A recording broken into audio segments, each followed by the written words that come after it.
رمضان 2026۔ آج ہم نے 26واں پارہ پڑھا ہے، لیکن جب ہم نے 19واں پارہ پڑھا تھا تو اس میں سورہ نمل رہ گئی تھی، تو میں نے کہا تھا کہ میں اس کو مکمل کروں گا۔ تو آج انشاءاللہ میں سورہ نمل کو، میں جو سلیمان علیہ السلام کا واقعہ ہے اس کو مکمل کروں گا انشاءاللہ۔ اعتکاف والوں کے ساتھ بیٹھنا ہے، ٹائم بھی نہیں مل رہا، لیکن بیٹھیں گے انشاءاللہ، تھوڑا سا تعارف کروائیں گے، دور دور سے آئے ہوئے ہیں۔ ویسے بھی چاند رات ہوتے ہی یہ مارکیٹ سے شارٹ ہو جائیں گے، اور اس دفعہ روزے بھی 30 کے ہیں۔ سمجھ آ رہی ہے بات؟ قال الذي عنده علم من الكتاب وحشر لسليمان جنوده من الجن والانس والطير فهم يوزعون نحمده ونصلي على رسوله الكريم۔ سلیمان علیہ السلام، میں نے واقعہ سنایا تھا نا کہ داؤد علیہ الصلوۃ والسلام تھے بنی اسرائیل میں، تو آپ نے دشمن سے مقابلہ کیا اور دشمن کے سب سے بڑے کمانڈر جالوت کو قتل کر دیا۔ ایک تو تھوڑا سا لشکر، اور اس میں بھی بہت سے لوگ بھاگ گئے تھے میدان چھوڑ کے، تو ایسے موقع پہ جو ڈٹنے والے ہوتے ہیں ان میں اور زیادہ حوصلہ چاہیے ہوتا ہے، تو ان میں اللہ پہ توکل تھا، پھر لڑے اپنے سے کئی گنا زیادہ طاقتور سے، اور اس میں داؤد علیہ السلام نے ہدف بھی کس کو بنایا؟ ان کے کمانڈر کو۔ تو یہ بڑی بات ہے۔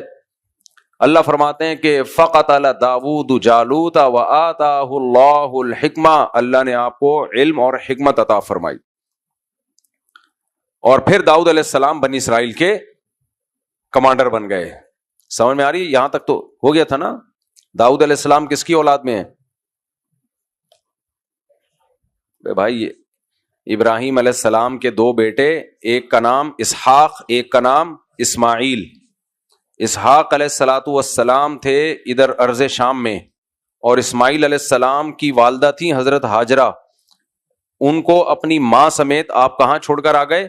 مکہ میں۔ اتنی ہسٹری تو یاد رکھے نا، یہ تو وہ ہسٹری ہے جو سب میں متفق ہے، یعنی یہود و نصارہ اور اسلام سب اس کو مانتے ہیں۔ تو ابراہیم علیہ السلام حضرت ہاجرہ کے ساتھ اپنے بیٹے کو اللہ کے حکم پہ مکہ چھوڑ آئے، پھر ان کی حضرت اسماعیل علیہ السلام کی ایڑیوں سے پانی نکلا، اور زمزم جو آج تک پوری دنیا اس سے سیراب ہو رہی ہے، آزمائش میں ڈالا تھا اللہ تعالیٰ نے۔ اور ادھر اسحاق علیہ السلام کے بیٹے اللہ نے اولاد دی، ان کا نام یعقوب علیہ السلام۔ پھر یعقوب علیہ السلام کے بیٹے یوسف علیہ السلام۔ یوسف علیہ السلام کہاں چلے گئے؟ مصر میں۔ پھر ان کی اولاد میں داؤد علیہ السلام پیدا ہوئے ہیں۔ سمجھ میں آئی بات؟ تو بنی اسرائیل میں تھے، انہوں نے قتل کیا، اور اللہ نے آپ کو نبی بنایا۔ یہ پیغمبر جتنے بھی ہیں ایک دوسرے کی نسل میں ہیں، اولاد میں ہیں۔ تو داؤد علیہ الصلوۃ والسلام پھر بنی اسرائیل کے بادشاہ بن گئے، اللہ نے بہت مال سے نوازا، اور داؤد علیہ السلام اتنے عبادت گزار تھے، حدیث میں آتا ہے نبی صلی اللہ علیہ وسلم نے فرمایا سب سے بہتر روزہ داؤد علیہ السلام کے روزے، اور سب سے بہتر قیام، رات کو جو نماز ہے وہ بھی داؤد علیہ السلام کی۔ تو داؤد علیہ السلام کے روزے کیا تھے؟ پوری زندگی کیسے روزہ رکھا؟ ایک دن روزہ ایک دن ناغا، ایک دن روزہ ایک دن ناغا۔ علماء کہتے ہیں سب سے مشکل ترین روزہ ہے یہ، کیونکہ جب ہم کنٹینیو رکھتے ہیں نا تو 4-5 دن تکلیف ہوتی ہے، پھر عادت ہو جاتی ہے، پھر عادت ہو جاتی ہے۔ لیکن ایک دن روزہ رکھا ایک دن چھوڑ دیا، عادت ہوگی نہیں ہوگی، اگلے دن پھر مشکل لگے گا، وہ پھر چھوڑ دیا، پھر اگلے دن رکھو گے بہت مشکل لگے گا۔ اچھا، کنٹینیوسلی آپ روزے رکھتے ہی چلے جائیں تو جسم کمزور ہو جاتا ہے۔ اب دیکھو رمضان کے آخری عشرے میں ہمیں تو پتہ چل رہا ہوتا ہے کہ کچھ ہوا ہے، شروع کے 8-10 روزوں کا نہیں پتہ چلتا۔ اب یہ آخری عشرہ چل رہا ہے نا، اس میں عصر کے وقت حالت تھوڑی ڈاؤن ہونا شروع ہو جاتی ہے کہ یار، تو پہلے روزوں میں نہیں اتنا پتہ چل رہا ہوتا۔ تو کنٹینیو، یہ تو 1-8 مہینے کے روزے ہیں نا، اگر مسلسل رکھنا شروع کر دیں تو ظاہر ہے جسم کمزور ہو جائے گا۔ اب شریعت چاہتی ہے کہ مسلمان کمزور ہو؟ نہیں چاہتی نا۔ تو اس لیے یعنی شریعت ہمیں روزہ اس لیے تھوڑی رکھواتی ہے کہ ہمارا جسم کمزور ہو جائے، شریعت ہمیں روزہ اس لیے رکھواتی ہے تاکہ ہماری روحانی قوت بڑھ جائے، روحانی طاقت بڑھے ہماری، کیونکہ روحانی طاقت بڑھتی ہے نفس کے خلاف مجاہدے کرنے سے، اپنی خواہشات کے اگینسٹ چلنے سے۔ تو ایک دن روزہ رکھیں گے، ایک دن، اس کی مائی کی آواز بہت کمزور ہے یار، ویسے آخری عشرہ چل رہا ہے اوپر سے اور تم جان لگوا رہے ہو۔ ایک دن روزہ رکھیں گے، ایک دن ناغا کریں گے تو کیا ہوگا؟ جسم کمزور نہیں ہوگا لیکن روحانی طاقت بہت زیادہ بڑھے گی، کیونکہ دل پہ بہت شاق گزرے گا, بہت مشکل ہوتی ہے یہ والا روزہ رکھنے میں. اور ساری زندگی داؤد علیہ السلام نے تہجد پڑھی, اس میں بھی یہی ہے کہ 1/3 رات گھر والوں کو جگاتے, خود آرام کرتے, پھر 1/3 رات خود جاگتے, گھر والوں کو. پورا داؤد علیہ السلام کے گھر میں تہجد کی ایک روٹین چلتی تھی. عبادت گزار بہت تھے, تو اللہ نے آپ کو یہ معجزہ دیا, یا جبال اوبی معہ والطیر, اے پہاڑوں تم بھی داؤد کے ساتھ اللہ کی حمد و ثنا کرو. داؤد علیہ السلام کا معجزہ تھا, جب اللہ کا ذکر کرتے تو پہاڑ بھی اللہ کی حمد و ثنا کرتے, پہاڑوں سے لا الہ الا اللہ کی آوازیں آتی ہیں, اور پرندے بھی والطیر محشورا, جمع ہو جاتے تھے پرندے. اور اللہ نے داؤد علیہ السلام کو ایک اور معجزہ یہ بھی دیا, معجزہ آپ کی آواز انتہائی خوبصورت, اس میں آپ زبور کی تلاوت کیا کرتے تھے. اللہ نے آپ کو آسمانی کتاب بھی دی جس کو زبور کہا جاتا ہے. بعد میں یہ زبور حصہ بن گئی. یہ جو مسیحی لوگ بائبل چھاپتے ہیں نا آج کل, یہ صرف بائبل نہیں ہے, عہد قدیم اور عہد جدید, اس میں زبور بھی آ گئی اور تورات بھی, اور ساری آسمانی کتابوں کے جتنے مجموعے وہ سارے اس میں انہوں نے شائع کرتے ہیں یہ لوگ. اب اس میں کچھ صحیح ہے, کچھ اپنی طرف سے ملاوٹ بھی ہے, سب مکس چلتا ہے اس میں.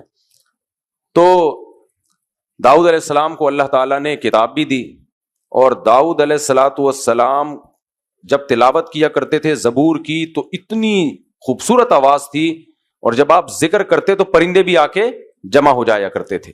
لحن داؤد مشہور ہے نا, لحن داؤد. تو پھر اللہ نے آپ پر مزید احسان کیا. آپ کیسے ہو یار, اللہ تعالیٰ ایک بندے کو نوازے ہی جا رہے ہیں. بھائی ان کی قربانیاں ہیں, سمجھ رہے ہیں کیا ہے, شروع میں قربانیاں. کبھی کسی کے مستقبل کی حالت کو دیکھ کے یہ نہ قیاس کر لیا کرو. ہم جب مدرسے میں گئے نا تو ہم نے ایک کتاب پڑھی, اس میں انہوں نے نصیحت کی ہوئی تھی کہ بعض علماء ایسے ہوتے ہیں جن کو اللہ بہت نوازتا ہے, بڑی شہرت, عزت, پیسہ, دولت, سب کچھ. ویسے علماء کو شہرت سے کچھ ہوتا نہیں ہے, وہ آپ لوگ اس کو سمجھتے ہو نعمت, وہ اس کو وہ گمنامی کو پسند کرتے ہیں, لیکن بہرحال دنیاوی لحاظ سے ایک نعمت تو ہے نا یہ. تو لوگ بدگمان ہوتے ہیں, یار یہ کیسے لوگ ہیں. تو کہا کہ ہمیشہ ان کے ماضی کو دیکھا کرو, کیا ہمیشہ سے ایسے ہی ہیں؟ ماضی میں ایسے نہیں تھے. وہ ماضی میں ان کی جو قربانیاں اور انہوں نے جو دین کے لیے قربانیاں دی ہیں نا, وہ قربانیاں لوگوں کے سامنے نہیں ہوتی, اس لیے لوگ بدگمان ہونا شروع ہو جاتے ہیں. تو داؤد علیہ السلام کا ماضی کیا تھا, دیکھو کتنی عبادت. پھر اس کے ساتھ اچھا پہلے زمانے میں جو مجاہدین تھے وہ میدان جنگ میں بھی روزے رکھتے تھے. روزے رکھنے کا بڑا رواج تھا مسلمانوں میں, اب وہ رواج ختم. میں ایک تابعی کے حالات پڑھ رہا تھا, 120 سال کی عمر میں فوت ہوئے اور بے تحاشا روزے رکھا کرتے تھے. اس سے پتہ چلتا ہے روزہ رکھنے سے عمریں بھی بڑھتی ہیں. اب کھانے کو فوکس ہے, مذہب بھی کھانے کا, کھانا مذہب بن چکا ہے, کھاتے رہو کھاتے رہو. ماضی میں جاؤ گے روزے ہی روزے. ہمارے صاحب ہدایہ, جو ہدایہ فقہ کی مشہور ترین کتاب ہے, اس کے مؤلف ہیں, 13 سال کنٹینیو روزہ رکھا ہے انہوں نے, 13 سال. تو پہلے صرف سوائے عید کے وہ اس میں چھوڑ دیا کرتے تھے. تو صحابہ میں بھی ہمیں ملیں گے, تابعین میں بھی پابندی سے پوری زندگی روزے ہی. تو ہم لوگ ہیں ایک نمبر کے سست, اور ہمارا جو اسلام ہے نا وہ بس کھانے پینے والا اسلام ہے. ابھی پھر دیکھو میرا خیال اس کے بعد بریانی کا کوئی سیٹ اپ ہے شاید. خیر چلتے ہیں آگے. تو اور آدمی پرہیز بھی کرنا چاہے نا, کرنے ہی نہیں دیتے لوگ. مولویوں کو تو کرنے نہیں دیتے. کئی دفعہ سوچتے ہیں رمضان میں یار عادت ڈال دو, بس روٹی چاول سے جان چھڑاؤ, کھجور پہ, گوشت پہ, انڈے پہ سیٹ ہو جاؤ. 3 چیزوں پہ سیٹ ہو جاؤ, کھجور, انڈے اور گوشت بس. میٹھے میں شہد اور کھجور کے علاوہ کچھ نہیں کھاؤ, پروٹین میں گوشت اور انڈوں کے علاوہ کچھ نہیں کھاؤ, اور جو کارب کے لیے نا کھجور, باڈی کو شوگر بھی چاہیے نا کھجور. اور ایک اور چیز ایڈ کر لو, دودھ ایڈ کر لو, فریش ملک, گائے کا نکالا دودھ اور پی گئے. اور آئل میں زیتون پہ آ جاؤ. یہ 4-5 چیزیں ہیں بس, باقی سب چھوڑ دو. لیکن نہیں چھوٹتی بھائی, نہیں چھوٹتی. آگے چلتے ہیں, پھر یہ سارا درس رہ جائے گا. اس پہ آ گئے نا زندگی بن جائے گی, مذاق نہیں, زندگی بن جائے. آپ پھل فروٹ کھا لیا کرو, کینو مینو, زندگی بن جائے گی. لیکن چند دن ٹینشن لینی پڑے گی, اس کے بعد ایسے ہو جاؤ گے, نگاہیں ایسی تیز ہو جائیں گی, ایسا لگے گا یہ جو تم لوگ کھا رہے ہو نا, میں بھی یہ بربادی کھا رہے ہیں ہم لوگ. اب کل میرا کہیں بیان تھا, میرا اتنا اچھا موڈ تھا کہ یار میں نے افطاری بھی تھوڑی سی کی, رات کو کھانا بھی نہیں کھایا میں نے, اب سحری پہ ہی کھا لیں گے بس, چند کھجورے کھائیں گے, دودھ پیئیں گے بس. پھر وہی لے آئے, نہیں حضرت یہ تو کھائیں نا, حضرت تھوڑا سا تو کھائیں. ابے تھوڑا سا کون کھاتا ہے, جب کھانا شروع کر دیتا ہے پھر نہیں آدمی کے ہاتھ رکتے. یہ جو ہوتا ہے نا دو نوالے کھا کے چھوڑ دیں, یا تو کھاؤ یا نہیں کھاؤ, یہ نہیں ہوتا. تو وہی ہوا, پھر کھا لیا, مدذلہ لالیہ کو سامنے آیا, کھلا لیا. کھانے کے بعد پھر سینے میں جلن, گیس. پھر میں نے سحری نہیں کی, یعنی تھوڑی سی کی. تو نہیں ہو سکتا بھائی, بہت ڈھیٹ بننا پڑتا ہے اس سوسائٹی میں. اپنی ایک ڈاکٹر ہیں بڑے اچھے یوٹیوب پہ, کہتے ہیں اپنا ٹفن اپنی خوراک اپنے ساتھ رکھو, لوگوں کا کھانا چھوڑ دو بالکل, اپنی خوراک اپنا ٹفن ساتھ. دعوت پہ بھی بلایا ہے نا, اپنی بھنڈی نکال کے کھا لو اس میں سے, اور ان کو بولو بھائی میں اپنی مرضی. بس ایک چھوٹا سا واقعہ سنا دوں, بہت مجھے خود افسوس ہو رہا ہے, درس رہ رہا ہے اس میں, لیکن یہ بات کمپلیٹ ہو جائے. بھٹو کے دور میں نا ملکہ کو بلایا تھا, برطانیہ کی کوئی ملکہ آ رہی تھی وزٹ کے لیے. برطانیہ کی ملکہ کا وزٹ تھا پاکستان, جو بھٹو تھے نا انہوں نے بلایا تھا, وزیر اعظم. تو جب وہ بلایا اس کو تو یہ تھا کہ کھانے میں کیا ہوگا. تو بہت تحقیق کی گئی, ہمارے جتنے بھی حکمران تھے اس وقت کے, انہوں نے بڑی تحقیق کی کہ ملکہ برطانیہ کھاتی کیا ہے, یعنی کیا اس کو کھلائیں, برٹش کی کیا ڈشز ہوتی ہیں. بڑا اس پہ پیسہ خرچ ہوا, اور یہ بھی اور یہ بھی, اور 20 قسم کے کھانے اس کے لیے بنا لیے. جب میز پہ بیٹھے کھانا کھانے کے لیے, اور بڑے مطمئن کہ میڈم یہ بھی ہے, یہ بھی ہے, یہ بھی ہے, یہ بھی ہے, یہ بھی ہے, یہ بھی ہے, جو کھانا ہو, دیسی کھانا ہو تو وہ بھی ہے. اس نے اپنا ٹفن نکالا, اپنی جو بھی چٹنی وٹنی لے کر آئی بھی تھی وہ کھائی اس نے, اور ایک ہاتھ بھی نہیں لگایا. تو بڑا برا اثر پڑا ہوگا کہ یار یہ کیا. لیکن حقیقت یہ ہے کہ اس لیول پہ آنے کے بعد نا یہ روٹین اگر نہیں بنے تو وہ مر جائے. تو سب سے زیادہ ضروری ہے کہ ہم حلق میں اتار کے آ رہے ہیں. تو اس میں میرا تجربہ یہ ہے کہ بہت شدید ڈھیٹ جب تک نہیں بن جاؤ گے, جب تک آپ اپنے خوراک کے اسکیجول کو درست نہیں کر سکتے. اور آپ نے درست کر لیا نا, ایک ہفتے میں آپ دیکھو ایسی آدمی کی صحت ہوتی ہے. مجھ پہ تو بہت اثر پڑتا ہے, میں صرف ایک ہفتہ تھوڑا پرہیزی کھا لوں نا, پرہیزی کا مطلب کھچڑی نہیں, یعنی یہ جو چند اچھی چیزیں ہیں, گوشت ہو گئے, انڈے ہو گئے, مجھ پہ تو ایک ہفتے کے بعد ایسا لگتا ہے جیسے دوبارہ سے کرنی پڑیں گی. استغفر اللہ, استغفر اللہ, غلط ہو گئی.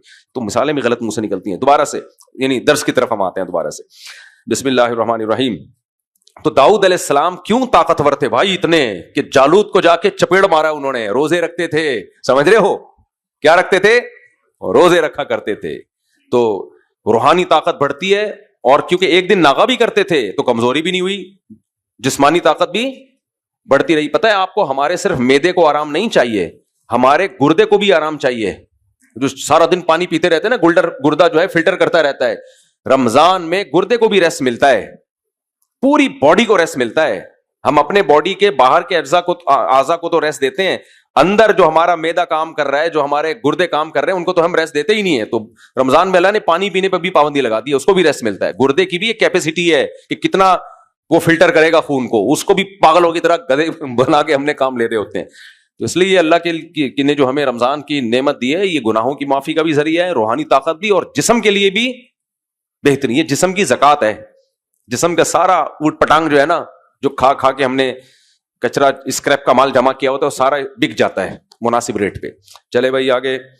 تو داؤد علیہ الصلوۃ والسلام کو جب حکومت ملی, طاقت ملی, تو آپ نے اللہ کو یاد رکھا, اللہ کی یاد سے غافل نہیں ہوئے. تو پھر اللہ نے, حدیث میں آتا ہے جب اللہ مال دیتا ہے تو اللہ چاہتا ہے کہ وہ مال نظر بھی آئے. ہمارے نبی نے تو مال رکھا ہی نہیں ہے, صبح آیا اور شام ہونے سے پہلے صدقہ کر دیا. لیکن شریعت کا حکم ہے اگر مال ہو تو تمہاری لباس پوشاک سے وہ مال کا اثر جھلکنا چاہیے. یہ صحیح حدیث ہے. تو اسی وجہ سے اب داؤد علیہ السلام کے پاس چونکہ مال تھا, تو داؤد علیہ السلام کی جو زندگی تھی اس سے وہ مال جھلکتا تھا. بادشاہانہ سیٹ اپ تھا, اور اس زمانے میں تو 4 سے بھی زیادہ شادیوں کی اجازت تھی, بہت زیادہ بیویاں تھیں, اولاد تھی, اور بہت اللہ نے نوازا تھا. اور پرندوں کی بولی داؤد علیہ السلام کو بھی سکھائی تھی. وہ بھی جاسوسی کا کام کس سے لیتے تھے, پرندوں سے. تو داؤد علیہ الصلوۃ والسلام کو اللہ نے بیٹے عطا کیے, سلیمان علیہ السلام, ان کی حکومت اور بھی زیادہ.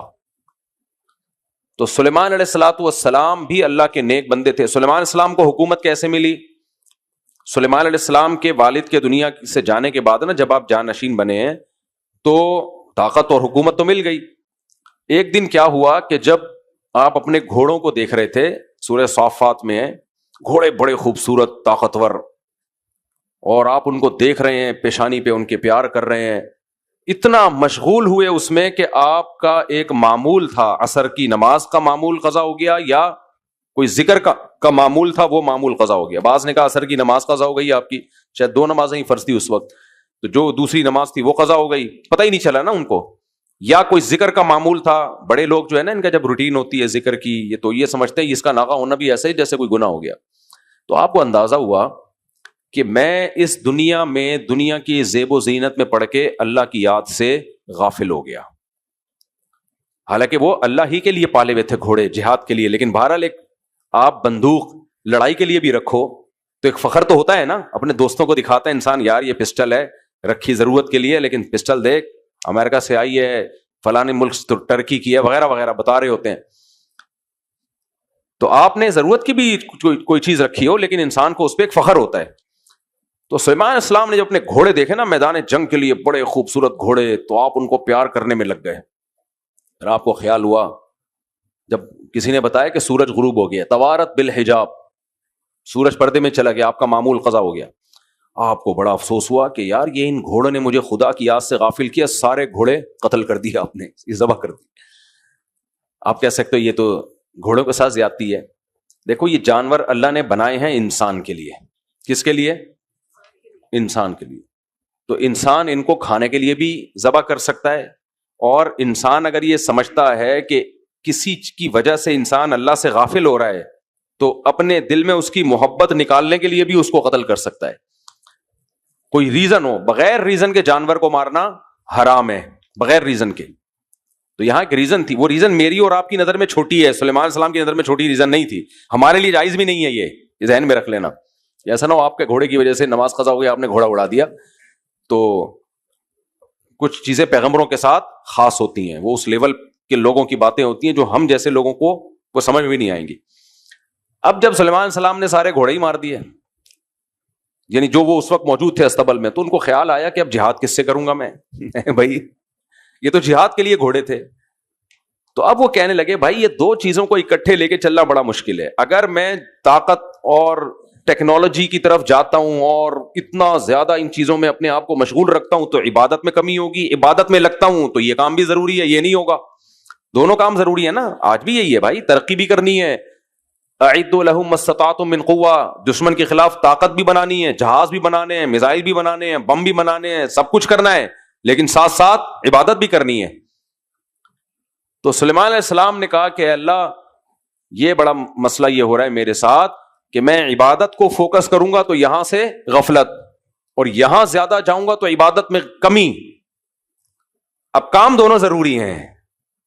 یہ بار بار میں جملہ کیوں ریپیٹ کر رہا ہوں؟ اس لیے کہ آج مسلمان یہ سمجھتا ہے کہ دونوں ضروری نہیں ہیں. مسلمان کا کانسیپٹ یہ ہے کہ دونوں میں سے کوئی بھی ضروری نہیں. نہ ہمیں سائنسی ترقی کرنی ہے, اسباب اختیار کرنے ہیں. اکنامکلی ترقی بھی اس زمانے میں جنگ کا ایک, داؤد علیہ السلام کے پاس, سلیمان علیہ السلام اکنامکلی مضبوط نہ ہوتے تو گھوڑے ہوتے ان کے پاس. ابے کیا زکات میں تھوڑی لوگ گھوڑے لالا کے دے رہے ہوں گے؟ ملک پاورفل تھا. جب ملک پاور ہوتا ہے تو پاورفل ہوتا ہے تو ڈیفنس بھی کیا ہوتا ہے؟ پاورفل ہوتا ہے.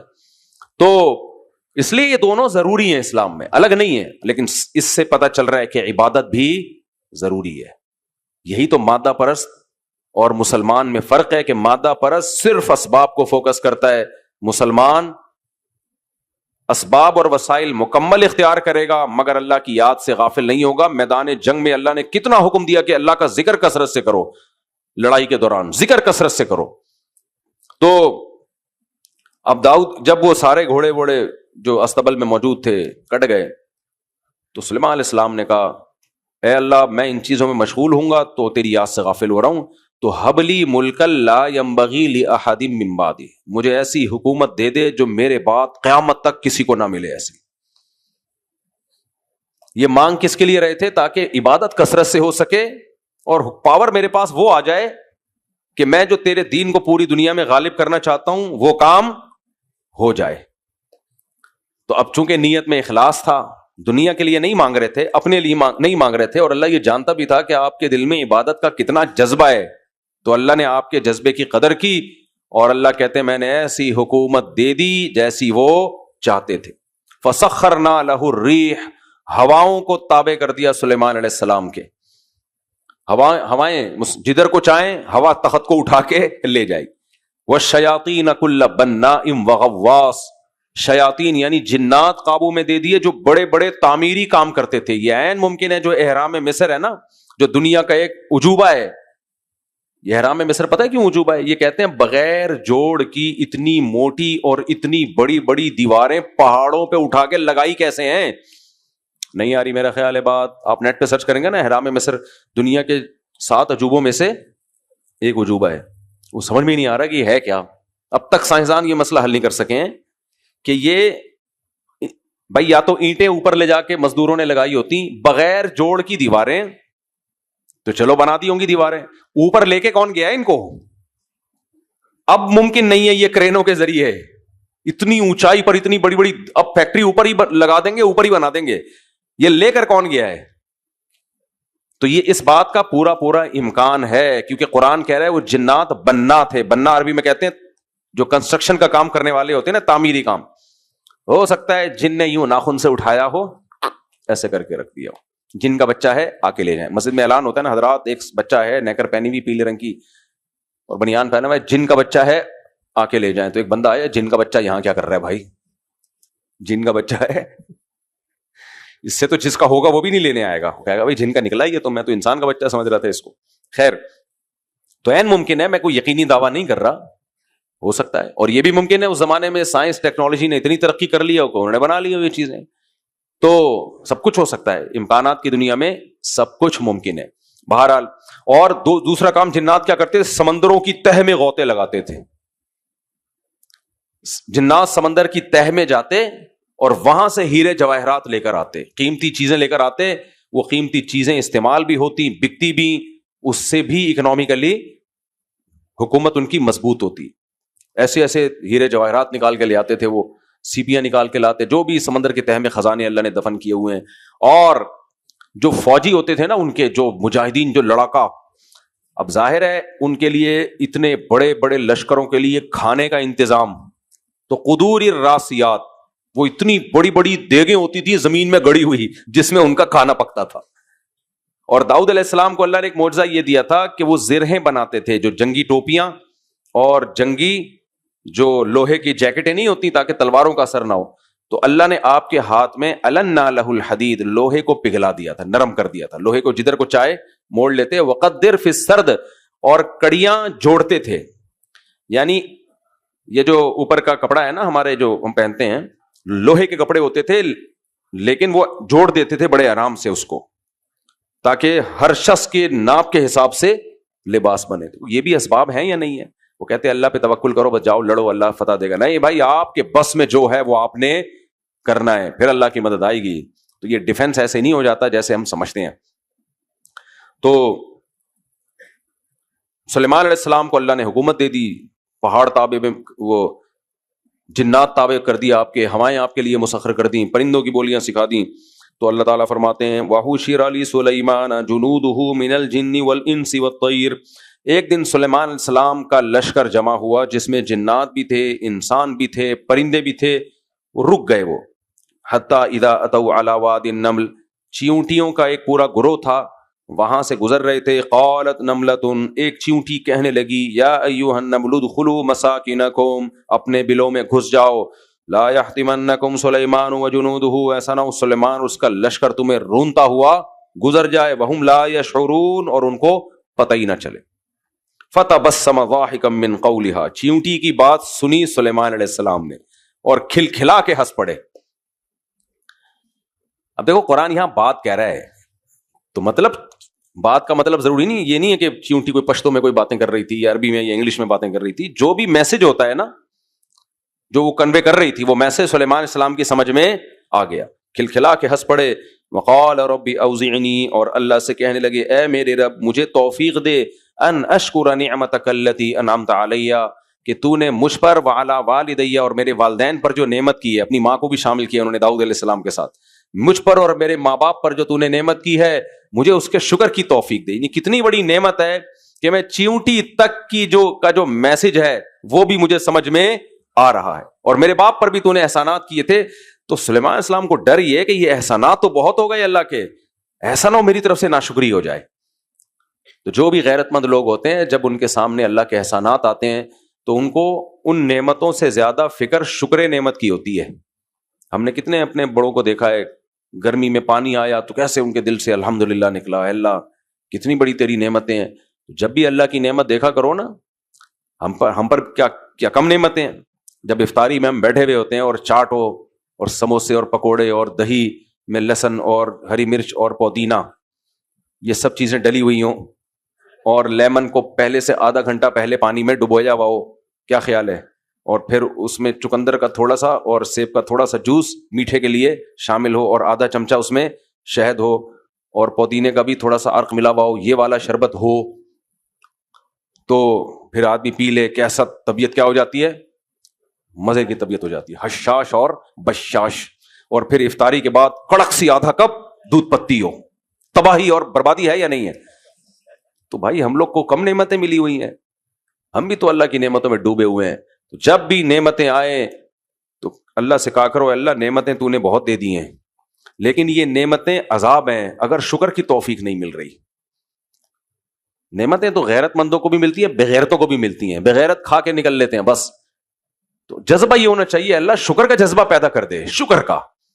دیکھو اللہ کی نعمتوں کا شکر کوئی ادا نہیں کر سکتا, بس یہ ندامت ہو جائے, یہ ندامت کہ نعمتیں مل رہی ہیں ہم شکر نہیں کر سکتے, بس یہ بھی شکر ہے. اللہ اس کو بھی مان لیتا ہے کہ چل بھائی تو نے شکر کر دیا تھا, ورنہ کون شکر ادا کر سکتا ہے بھائی اتنی نعمتوں کا. تو سلیمان علیہ السلام نے فرمایا, اے اللہ مجھے توفیق دے, تو نے مجھ پر اور میرے ماں باپ, دیکھو ماں باپ کو کیوں شامل کر رہے ہیں, میں نے بتایا تھا نا کہ موسیٰ علیہ السلام پر جو اللہ نے احسانات کیے, ان احسانات میں اللہ نے یہ بتایا کہ ہم نے تیری ماں کی آنکھیں ٹھنڈی کی. غیرت مند آدمی کو اس سے بڑی خوشی ہوتی ہے کہ میرے ماں باپ کو کسی نے خوش کیا ہے, کیونکہ ماں باپ کی خوشی میں اس کی خوشی ہے, لہذا وہ اپنے ماں باپ کو خوش ہوتا دیکھ کر وہ کہتا ہے مجھے غمزدہ کر دو, ماں باپ کو غمزدہ نہ کرو. تو اس لیے سلیمان علیہ الصلوۃ والسلام کہہ رہے ہیں کہ تو نے جو میری ماں اور میرے باپ پہ احسان کیا وہ بھی مجھ پہ احسان کیا ہے, اس لیے اللہ مجھے اس کے شکر کی توفیق دے کہ تو نے میرے ماں باپ کو اتنی عزت دی دنیا میں بھی اور آخرت میں بھی. تو یہ بھی وہ اپنے اوپر نعمتیں شمار کر رہے ہیں, کیونکہ ماں باپ سے رشتہ اتنا مضبوط ہونا چاہیے, اتنا مضبوط کہ آپ کو وہ الگ لگے ہی نہیں, آپ لگیں کہ بھائی ان پر احسان تو اس کا مطلب مجھ پر احسان. اولاد کے بارے میں تو لوگ یہ چیزیں جانتے ہیں, ماں باپ کو بھول جاتے ہیں. بچہ بھوکا ہو نا تو ماں اور باپ چاہتے ہیں اس کا پیٹ بھرے گا تو اس کا نہیں بھرے گا, ہمارا بھرے گا. لیکن ماں باپ کے بارے میں کیا ہو جاتا ہے, ماں غیرت ختم ہو جاتی, بھول جاتے ہیں ان کی نعمتوں کو. وَأَنْ أَعْمَلَ صَالِحًا تَرْضَاهُ, اے اللہ ایسے شکر کی توفیق دے کہ میں نیک عمل کروں. سلیمان علیہ السلام جانتے تھے صرف زبان کا شکر تو سبھی ادا کر دیتے ہیں, ویسے تو یہ ملحد بغیرت لوگ یہ زبان سے بھی شکر نہیں ادا کرتے, لیکن ایسا شکر کہ ان اعمل صالحا, نیک اعمال بھی کروں میں, ایسا نیک عمل ترضاہ جس سے تو راضی ہو جائے. نیک وہی ہے جس سے اللہ خوش ہو, وہی نیک عمل, وہ والے عمل کی توفیق دے جس سے تو خوش ہو جائے. وادخلنی برحمتک فی عبادک الصالحین, کتنی تواضع والا جملہ, اور اپنی رحمت سے مجھے اپنے نیک بندوں میں شامل کر لے. بتاؤ اس زمانے میں سلیمان علیہ السلام سے بڑا کوئی نیک تھا ہے بھائی, لیکن تواضع کتنی, مجھے بھی نیک بندوں میں شامل کر لے. بھائی آپ سے زیادہ آپ یہ دعا کریں کہ اللہ جیسے مجھے نیک بنایا دوسروں کو بھی میری فہرست میں لے آ. نا نا نا نا نا, تمام پیغمبروں کی دعائیں ہیں, اللہ ہمیں بھی نیک بندوں میں, یعنی تیرے بڑے نیک نیک بندے ہیں, حالانکہ سب سے زیادہ پیغمبر نیک ہوتے ہیں, ان سے زیادہ کوئی ہوتا نہیں. پیغمبر کہہ رہے ہیں اللہ ہمیں بھی نیک لوگوں میں شامل کر لے, یعنی میں تیرے بہت سارے نیک بندے ابھی موجود ہیں تو مجھے بھی ان کا ایک فرد بنا دے. اور آج کچھ اسکالرز ایسے ہیں جن کو سنو تو ایسا لگتا ہے ان کے سوا دنیا میں کوئی نیک ہے ہی نہیں, سارے بزرگ مارکیٹ سے شارٹ, سارے بزرگ 2 نمبر, سارے بابے 2 نمبر, یہی ہے جس پہ اکیلے پہ وہی اتری ہے اور اللہ سے اس کو قرب ملا ہے. تو جس اسکالر, کوئی بھی دنیا میں ایسا اسکالر ہو جس کو سننے کے بعد سارے برے لگنے لگے اور وہ اچھا لگے, تو یہ اچھا نہیں ہو سکتا. بزرگوں کی سب سے پہلی خاصیت یہ ہوتی ہے اپنے آپ کو گرانا اور دوسرے نیک لوگوں, دوسرے بزرگوں کو آگے لانا, کہ یہ ہے اصل. ہم تو دعا مانگتے ہیں اللہ ہمیں بھی نیک لوگوں میں شامل کر لے. یہ جس کا جذبہ ہوگا وہ نیک ہوگا, اور جس کا جذبہ ہوگا نا میں تو ہوں نیکی, دین بھی مجھے ہی پتا ہے, آتا بھی سب کچھ مجھے ہی ہے, تو دعا کر اللہ تجھے بھی میرے جیسا نیک بنا. کچھ اسکالر ہیں جن کو سن کے ایسا لگتا ہے سارے, وہ ایک اسکالر ہے, ان سے کسی نے پوچھا کہ آپ مر جائیں گے تو ہمارا کیا ہوگا کالیا, تو انہوں نے فرمایا, جواب تو انہوں نے بڑا اچھا دیا لیکن سوال ہی غلط تھا. کیوں ایک آدمی کے مرنے سے کیوں, باقی سارے بزرگ شارٹ ہو گئے کیا دنیا میں؟ ہاں بڑے بزرگوں کے مرنے سے ایک دھچکا تو لگتا ہے, لیکن یہ تھوڑی کہ وہ وہی تھے باقی سارے شارٹ. بھائی آخری دین ہے محمد صلی اللہ علیہ وسلم کا, آخری نبی ہیں آپ, اس کے بعد کوئی نبی نہیں آئیں گے, کسی نبی نے نہیں آنا. تو اب انبیاء کا کام علماء کریں گے, تو علماء قیامت تک موجود رہیں گے. جب اللہ علماء کو اٹھائے گا تو ختم کر دے گا, قیامت برپا کر دے گا. آگے چلتے ہیں ہم. تو کیسی دعا مانگی, پھر فرماتے ہیں وَتَفَقَّدَ الطَّيْرُ, پھر سلیمان علیہ السلام نے ایسے دیکھا ایک بندہ شارٹ ہے, نگرانی بھی کر رہے ہیں نا. یہ بار بار میں کیوں کہتا ہوں, دیکھو اسباب پورے اختیار کیے ہوئے ہیں, حاضری بھی ہونی چاہیے, اللہ کی عبادت بھی ہونی چاہیے, پورا ایک سسٹم ہے. ہمارا کوئی سسٹم پینڈوؤں کی طرح چل رہے ہیں ہم لوگ, نہ صحت کے لیے کوئی سسٹم, الیکشن میں تو خیر آپ کو پتہ ہی ہے, اور کہیں بھی کوئی نظام, نہ انڈیویجولی ہم اپنے لیے کوئی سسٹم بنائے ہوئے ہیں, نہ سوسائٹی کے لیے. ایسے بدحال چل رہے ہیں اور کہتے ہیں انقلاب آئے گا. تو ایک پرندہ غائب ہوا ہے, اس کو نہیں چھوڑا, اس کو کہتے ہیں سسٹم. بھائی اتنے طاقتور ہو, ایک آدھ پرندے کے مارکیٹ سے شارٹ ہونے سے کیا فرق پڑ جائے گا؟ نہ بھائی سسٹم ہے, حاضری کا رجسٹر تھا, سب لوگوں نے موجود ہونا ہے, کوئی ایک بندہ بھی شارٹ نہیں ہوگا. تو وَتَفَقَّدَ الطَّيْرُ, ایک بندہ بھی نہیں, بندے کا ساشا پرندہ, وہ کیا ہے؟ شارٹ. مَا لِيَ لَا أَرَى الْهُدْهُدْ, مجھے کیا ہو گیا کہ مجھے ہدہد نظر نہیں آ رہا. پہلے اپنے اوپر ڈالا کہ ہو سکتا ہے ہو کہیں چھپا ہوا کسی کی جیب میں بیٹھا ہوا ہو, مجھے نظر نہ آ رہا ہو. تو مَا لِيَ لَا أَرَى الْهُدْهُدْ, مجھے کیا ہو گیا بھائی کہ مجھے ہدہد نظر نہیں آ رہا. أَمْ كَانَ مِنَ الْغَائِبِينَ, ایسا تو نہیں کہ وہی یہاں سے غائب ہو. یعنی سلیمان السلام کو بھی تعجب تھا کہ یہ وداؤٹ مائی پرمیشن یہ ایبسنٹ کیسے ہو گیا, یعنی ہو کیسے گیا. تو سسٹم ایسا ہی ہونا چاہیے بھائی, سمجھ میں آ رہی ہے بات؟ ہمارے آفس میں بھی ایسے ہی الحمدللہ. لَأُعَذِّبَنَّهُ عَذَابًا شَدِيدًا, یعنی ایسا نہیں ہے لَأُعَذِّبَنَّهُ عَذَابًا شَدِيدًا, کہنے لگے کہ میں اس کو بہت سخت عذاب دوں گا. او لَأَذْبَحَنَّهُ, یا پھر ہو سکتا ہے ذبح ہی کر دوں میں. اتنے گھوڑے کاٹ دیے تو ایک ہدہد کیا ہے میرے لیے, ذبح بھی کر سکتا ہوں میں.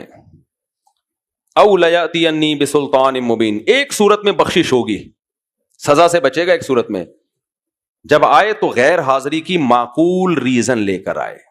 یہ نہیں کہ نانی کا انتقال ہو گیا تھا اس میں چلا گیا, پھپھو آئی ہوئی تھیں بڑے دنوں کے بعد ان سے ملنے کے لیے چلا گیا, صحیح ہے نا, منگنی طے ہو رہی تھی میری شادی کی, اس سے ملنا. نہ بسلطان مبین, سلطان بہت واضح دلیل, بہت واضح دلیل ہو جس کو سن کے میں کہوں بھائی یہ تو بات بنتی ہے. اس میں تو پرمیشن لینے میں ٹائم لگ رہا تھا نا, تو نہیں, یہ ایمرجنسی تھی, ابا آئی سی یو میں تھے یا کچھ بھی ہو سکتا ہے. فَمَكَثَ غَيْرَ بَعِيدٍ, ابھی سلیمان اسلام یہ کہہ کے خاموش ہوئے تھے, تھوڑا سا اسٹے کیا آپ نے, بیٹھے, ہدہد اچانک انٹری ماری ہدہد نے. فَقَالَ أَحَطْتُ بِمَا لَمْ تُحِطْ بِهِ, حضرت بہت مضبوط بات تھی میری غیر حاضری کی, میں انکوائری کے لیے گیا ہوا تھا تو مجھے ایک ایسی جگہ نظر آئی, ایک پوری ریاست نظر آئی ہے, حکومت نظر آئی ہے, اور بِمَا لَمْ تُحِطْ بِهِ, وہ خبر لے کر آیا ہوں جو آپ کے پاس ہے ہی نہیں. جتنے یہاں نیوز اینکر بیٹھے ہیں, جتنے صحافی بیٹھے ہیں, خبر چھوٹی ہوتی نا چھپ جاتی, بڑی خبر ہے پھر بھی چھپی ہوئی ہے, حالانکہ بڑی بڑی خبریں کسی سے نہیں چھپتی. اتنی بڑی خبر لے کر آیا ہوں اور جو آپ کو بھی پتہ ہی نہیں ہے. اور وَجِئْتُكَ مِنْ سَبَإٍ بِنَبَإٍ یقین, پکی خبر لے کر آیا ہوں, جھوٹ نہیں بول رہا.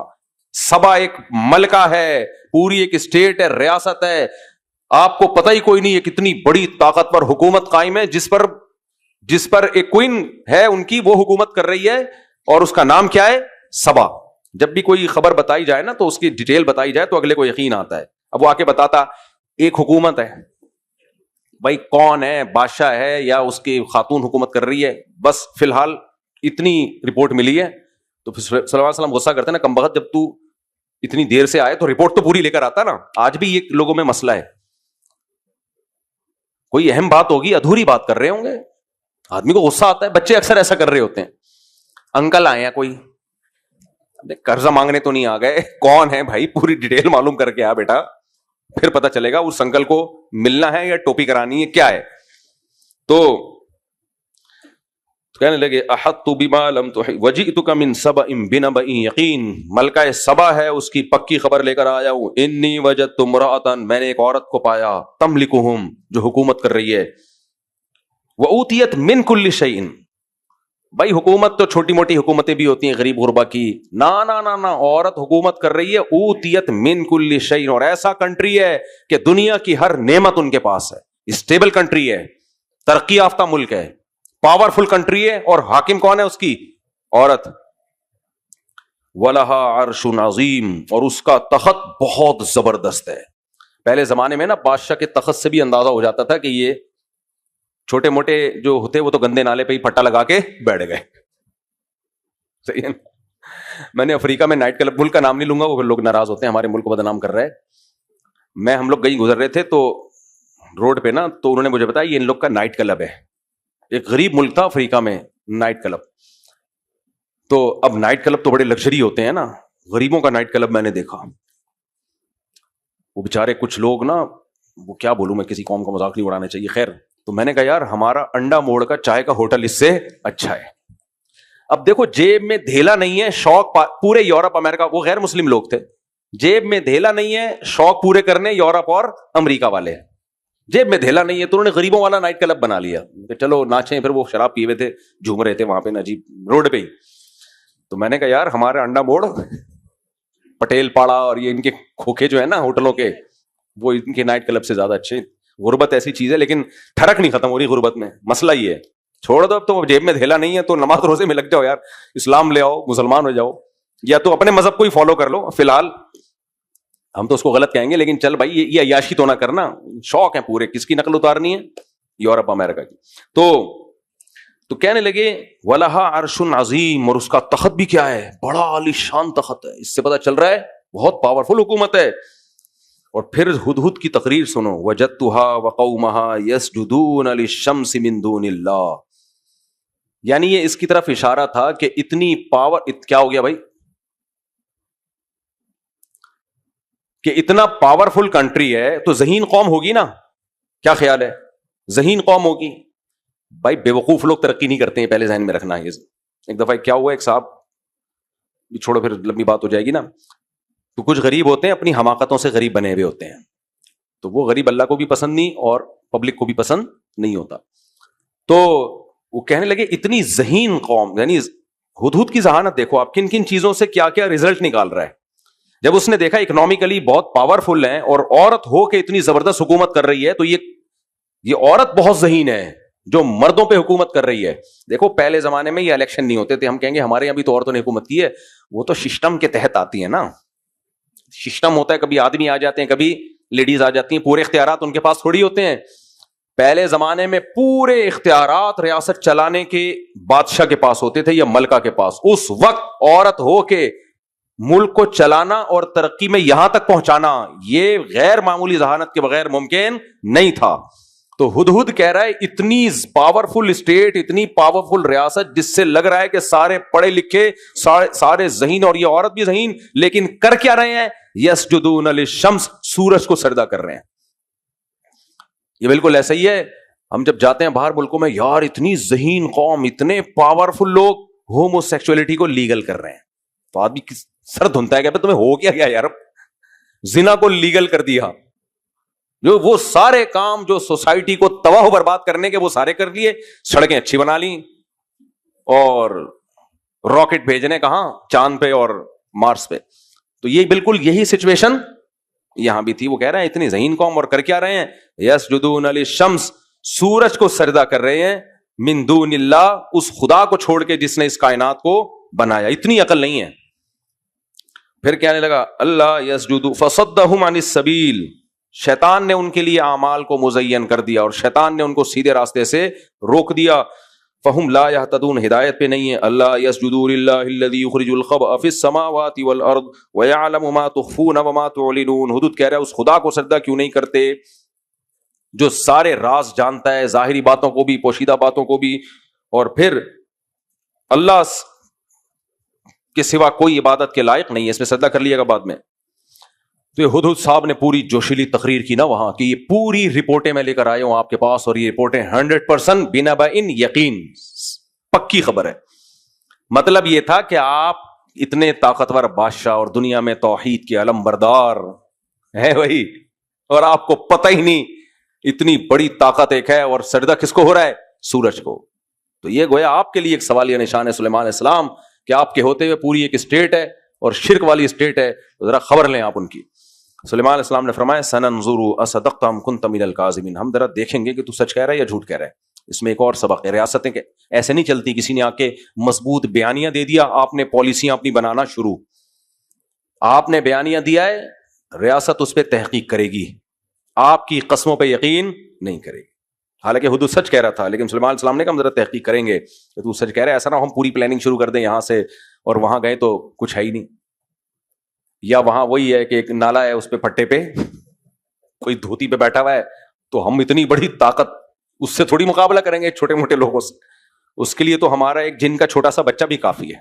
کیا خیال ہے, جن کا بچہ ہے وہ اٹھا کے لے آئے گا اس کو. تو جیسا بتا رہا ہے ہم تحقیق کریں گے. اصدقت ام کنت من الکاذبین, تو نے سچ کہا ہے یا تو جھوٹ بول رہا ہے, جس کو کراچی کی زبان میں کہتے ہیں پھینک رہا ہے. اذهب بکتابی ھذا, اب حدود کو تھوڑی کچھ پڑھنا لکھنا آتا تھا, تو سلیمان علیہ السلام نے یہ آزمایا کہ بھئی تو یہ پرچہ لے کے جا. پہلے زمانے میں پرندوں کے ذریعے خط و کتابت ہوتی تھی, اور ملکہ کو پکڑا دے, دیکھتا ہوں جواب کیا دیتی ہے. اگر وہ جواب کچھ لکھ کے دے دے گی تو اس کا مطلب واقعی ہے, اور اگر کچھ بھی نہیں تو تجھے پتہ نہیں چلے گا اس کو کس کو دے کے آنا ہے, اور جواب کا تو امکان ہی نہیں ہے. اذهب بکتابی ھذا, یہ میرا خط لے کے جا. فالقیہ الیہم, اور یہ ان کی کو اس کی جھولی میں ڈال دے یا اس کو دے کے آ. ہو سکتا ہے زبان الگ ہو, تو قرآن نا جو موضوع سے متعلق اہم چیزیں اس کو ہائی لائٹ کرتا ہے, جو غیر اہم ہے اس کو ہائی لائٹ نہیں کرتا. جیسے قرآن میں ذوالقرنین کے بارے میں آتا ہے کہ جس قوم کے پاس گئے وہ ان کی زبان بالکل بھی نہیں سمجھتے تھے, پھر آگے قرآن کہہ رہے ہیں اس قوم نے کہا کہ آپ ہمارا یہ کام کر دیں. اب سوال پیدا ہو, جب زبان نہیں سمجھتے تھے تو وہ قوم کہہ کیسے رہی ہے؟ تو قرآن نے بتا دیا کہ یعنی اللہ کو معلوم تھا سننے والے سمجھدار ہیں. جب اللہ خود کہہ رہے کہ قوم زبان نہیں سمجھتی تھی, پھر قوم نے کہا تو ظاہر ہے ترجمان کے ذریعے کہا یا اشاروں کے ذریعے کہا. تو یہاں بھی ایسا ہی ہے. فَأَلْقِهْ إِلَيْهِمْ, یہ خط ان کو دیا. ثُمَّ تَوَلَّ عَنْهُمْ, پھر ذرا پیچھے جا کے دیکھنا. فَانْظُرْ مَاذَا يَرْجِعُونَ, دیکھنا یہ جواب کیا دیتے ہیں, کیا مشورہ ہوتا ہے میرے اس خط کے بعد. ہدہد صاحب وہ خط لے کے پہنچے, ملکہ سبا کی جھولی میں ڈال دیا. قالت یا ایھا الملأ, ملکہ سبا نے فوراً اجلاس بلایا درباریوں کا, اور کہنے لگی یا ایھا الملأ, اے درباریوں, اے حکومتی نمائندوں, انی القی الی کتاب کریم. کیا ذہین عورت تھی آپ, مجھے ایک بڑا معزز خط ملا ہے. خط کے مضمون سے اندازہ ہو گیا تھا کہ لکھنے والا کوئی ہلکا نہیں. یعنی قرآن کے صنیع سے پتہ چلتا ہے ایک ایک پہلو میں قرآن بزبان حال کہہ رہا ہے کہ ملکہ سبا معمولی عورت نہیں تھی, خوش قسمت ملک تھا جس کو اتنی زبردست سربراہ ملی. ویسے اسلام میں عورت کی سربراہی کو پسند نہیں کیا گیا, لیکن عورت کی اسلام نے دیکھو سربراہی کے جو اصول بیان کیے, میں یہ ٹاپک کو نہیں کھینچوں گا پھر لمبا ہو جائے گا, اس میں کچھ اصول بیان کیے ہیں. لیکن ایک اور دوسرا اصول ہے کہ بڑی مصیبت سے بچنے کے لیے چھوٹی. بعض دفعہ مرد سربراہ ہوتا ہے لیکن اس کے اندر وہ اس قابل ہی نہیں ہوتا کہ اس کو سربراہی دی جائے, اس سے پھر عورت وہ بہتر ہے جس کے اندر وہ والی خرابیاں نہ ہو. تو اس لیے اسلام نے جو عورت کی سربراہی کو پسند نہیں کیا, اس کا مطلب ہوگا جب ایک ہی صفات کی ایک مرد اور ایک عورت ہو تو اس میں پھر مرد کو ترجیح ہوگی. سمجھ میں آ رہی ہے بات؟ اس کی مثال ہے جیسے اسلام نے فاسق فاجر کی سربراہی کو بھی پسند نہیں کیا, لیکن ایک نیک آدمی جس کو حکومت چلانے نہیں آتی تو اسلام کہتا ہے اس فاسق کو بنا لو بھائی. تو وہاں یہ نہیں کہا جائے گا فاسق کو تو حاکم بنانا جائز نہیں ہے, جائز نہیں ہے, لیکن آپ کے پاس جو مارکیٹ میں اویلیبل چل رہے ہوں گے انہی میں سے ایک کو سلیکٹ کیا جائے گا نا, تو جو اویلیبل ہوگا ان میں کم سے کم نقصان دہ ہوگا اس کو دیکھا جائے گا. تو اب یہاں کیا ہے, تو ملکہ سبا نے فوراً اجلاس بلایا, اور اجلاس میں کیا کہا, انی القی الی کتاب کریم, بڑی عزت دار کتاب بمانا مکتوب, مکتوب ملا ہے مجھے. یعنی مضمون سے پتہ چل رہا ہے ہلکے آدمی کا نہیں ہے. یہ جو ہلکا آدمی ہوتا ہے پتہ ہے کیا خط لکھتا ہے؟ دیکھیے ملکہ سبا, خداوند کریم سے خیریت مطلوب خیریت مقصود کے ساتھ عرض ہے کہ مجھے ہدہد نے بتایا, بڑے عرصے سے تمنا, فضول باتیں لگا دے گا نا وہ, بڑے عرصے سے تمنا تھی کہ میں تلاش کروں کوئی ایسا ملک جہاں مجھے شرک نظر آئے, تو میں پھر تحقیق کر کے وہاں جماعتوں کو بھیجوں. اس دوران میرے سسر کا انتقال ہو گیا, جس کی وجہ سے گوناگوں مصروفیات کی باعث میں یہ کام کر, آج اس طرح ہوا. میرے پاس جب لوگ استفتاء بھیجتے ہیں نا سوال, تو مجھے پتہ چل جاتا ہے کون خاندانی اور کون خاندانی آدمی ٹو دا پوائنٹ سوال لکھ کے بھیجے گا. غیر خاندانی کیا کرے گا؟ پاکستان جب سے بنا ہے نا اس کے بعد سے کیا ہوتا آ رہا ہے بس وہ یہ بتانا بھول جاتا ہے دوپہر کھانے میں کیا کھایا تھا, فجر صبح ناشتے میں کیا کھایا تھا, پوری ڈیٹیل کے بعد آخر میں لکھے گا بہن کو کتنا حصہ ملے گا اور بھائی کو کتنا حصہ. ابے 6 صفوں کے خطوط آ رہے ہوتے, اتنی ٹینشن ہوتی ہے بھائی مدعا کہاں سے شروع ہو رہا ہے اس میں. خیر اس نے کہا بھائی بڑا خاندانی خط ہے. خط کیا ہے؟ بہت خاندانی خط ہے. خط میں یہ ہے انہو من سلیمان, سلیمان کی طرف سے نام لکھا ہوا ہے. وانہو, اور اس کا مضمون کیا ہے؟ بسم اللہ الرحمن الرحیم, شروع اللہ کے نام سے جو بڑا مہربان اور نہایت رحم. خدا کی قسم یہ جملہ اتنا مزے کا ہے. مسلمان کے پاس جو یہ دعا ہے نا, بسم اللہ الرحمن الرحیم, شروع اللہ کے نام سے جو بڑا مہربان اور نہایت رحم کرنے والا, اتنا مزے کا جملہ دنیا میں کسی قوم کے پاس ہے؟ کسی قوم کے پاس نہیں ہے. تو ایک تو وہ ملکہ سبا یہ جملہ سنتے ہی حیران ہو گئی, یار کتنا خوبصورت کلام ہے, اس اللہ کے نام سے جو بڑا مہربان اور نہایت رحم کرنے والا. اور مضمون اللہ تعالی علیہ, مضمون یہ ہے کہ سرکشی مت کرو, وَأْتُونِي مسلمین, بندی بن کے چلی آؤ, دیٹس آل, ختم. باقی باتیں کھانے پہ ہوں گی. مطلب یہی تھا. فی الحال سمجھ میں آ رہی ہے؟ بالکل یہ وہی سچویشن ہے ابھی نندن والی.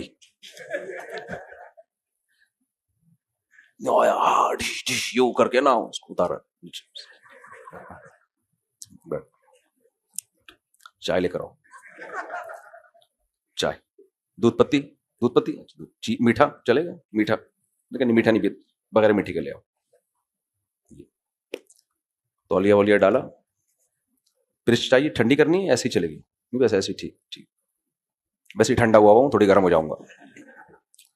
تولیہ ولیہ ڈال کے ماشاء اللہ. دوبارہ آنا ہو تو کائنڈلی پہلے سے بتا کے آئیے گا, چائے بننے میں ٹائم لگتا ہے. جب پاور ہوتی ہے نا, یہ مودی کا کام ہے, میں انڈیا کا مذاق نہیں اڑا رہا. یہ سارا 2011 کے انڈیا میں اور آج کے انڈیا میں زمین آسمان کا فرق ہے. پہلے بھی انڈیا تھا, آج بھی انڈیا ہے, لیکن یہ سارا جو بیڑا غرق کیا ہے نا یہ مودی نے کیا ہے. تو جب پاور ہوتی ہے تو بات کرنے کا اسٹائل بولو یہ ہوتا ہے, جب پاور نہیں ہوتی تو 6 فٹ اچھل رہا ہوتا ہے. ہاں یہ کر دیں گے, وہ کر دیں گے, میں یہ کر دوں گا, میں وہ کر دوں گا. اس کا مطلب تو کچھ بھی نہیں کرے گا. تو سلیمان علیہ السلام نے کہا کہ بسم اللہ الرحمن الرحیم, سلیمان کی طرف سے یہ خط ہے, تشریف لے آئیں, پھر بیٹھ کے بات چیت کریں گے. کس سلسلے میں بلایا ہے آپ کو؟ بیسک پیغام تو چلا گیا, بسم اللہ الرحمن الرحیم, اللہ کے نام سے بیسک پیغام چلا گیا. ہم ایک اللہ کو مانتے ہیں اور ہم صرف اسی کی عبادت کرتے ہیں. بیسک پیغام چلا گیا. اب وہ تو پریشان ہے, بھائی یہ کیا ہو گیا؟ تو کہنے لگی یا ایھا الملأ افتونی فی امری, اے میرے درباریوں مجھے مشورہ دو اس بارے میں. ذہین تھی, مشورہ لے کے عمل کرنا چاہتی تھی. بے وقوف ہوتی استخارہ نکالتی, استخارہ نیلا آ گیا چلے جاؤ, پیلا آ گیا نہیں جاؤ, بیڑا غرق کر دینا تھا. یا عاملوں کو بلاتی کہ بھائی کچھ منتر کرو, کچھ جادو کرو, ایسا تگڑی دھمکی آئی ہے. تو سمجھدار عورت تھی, اسباب اختیار کرنا جانتی تھی. اس نے بلایا درباریوں کو, بیٹھو بھائی کچھ مشورہ دو, کیا کرنا ہے. درباری کہنے لگے, اور پھر کہنے لگے ما کنت قاطعۃ امرا حتی تشہدون. یہ دیکھو ایک ایک جملے میں اس کی ذہانت جھلکتی ہے. اس نے یہ نہیں کہا جو تم مشورہ دو گے میں وہی فیصلہ کروں گی, نہ, اس سے بڑا بے وقوف دنیا میں کوئی نہیں ہے کہ جو یہ کہے کہ جو آپ مشورہ دو گے میرا وہ فیصلہ ہوگا. اس کا مطلب وہ پھر مشورہ ہے ہی نہیں. مشورہ سب سے لیا جائے گا, فیصلہ آپ نے خود کرنا ہے. تم ما کنت قاطعۃ امرا, میں اس وقت تک خود فیصلہ نہیں کروں گی, حتی تشہدون, جب تک تم حاضر نہیں ہو جاتے, تم مجھے کوئی مشورہ نہیں دے دیتے.